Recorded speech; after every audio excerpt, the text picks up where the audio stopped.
I haven't been back home since graduating college 2 years ago. When the holidays came up, I'd always have some sort of excuse.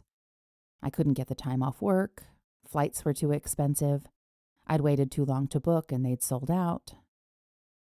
I don't think Mom believed me once. The sun beats down on my exposed skin relentlessly. I've got to go inside at some point, so I fish my old house key out and let myself in. I release a shaky breath as I step over the threshold. Here's yet another reason I haven't been back.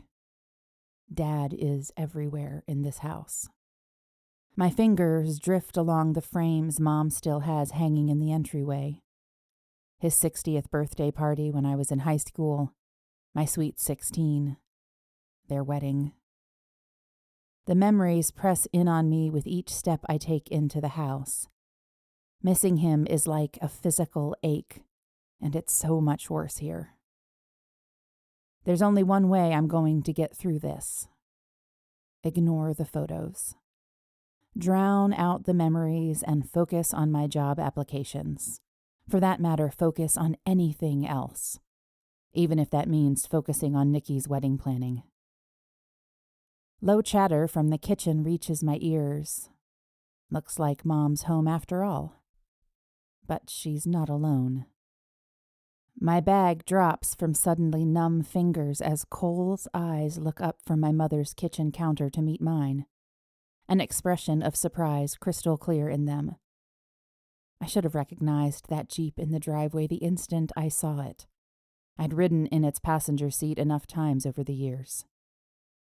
Em. My heart jumps.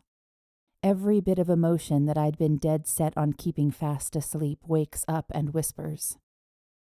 Hi. Christ, it's like I'm back in college.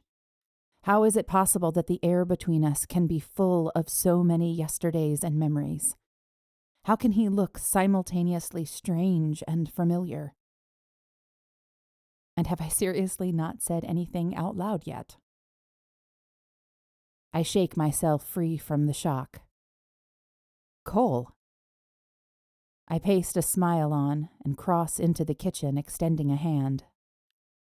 With an eyebrow raised dubiously, he shakes it. I try not to suck in a breath when my thumb grazes his and try very hard to stomp down the voice suggesting I take his hand and put it somewhere less than appropriate. Like a hot coal, I release him and take a step back, swiping my hand against my clothes in an effort to shake the tingles in my fingertips free.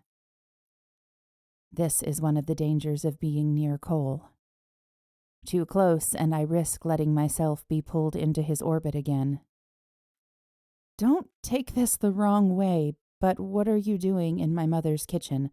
I could have sworn I heard her in here. I'm practicing my ventriloquism, he says. Without breaking eye contact, he sweeps vegetables from a cutting board into a salad spinner in a fluid motion. My confusion must show on my face. Kidding, he says. She just went to the bathroom, I think.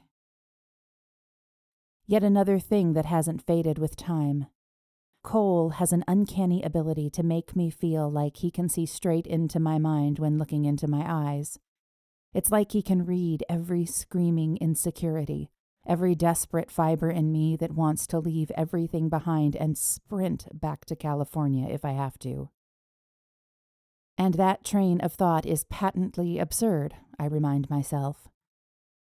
I don't let his gaze cow me, and look right back at him, even letting my lips quirk up into a challenge that I have to fake with all of my might. My excellent show of bravado is interrupted while my erstwhile mother appears, yanking me into a tight embrace. Emmy! I seize the moment to look away, returning the hug and tucking my face into her neck. Hey, Mom. Oh, honey, I'm so glad you're home. She pulls back and squeezes my shoulders. Things are going to be better here.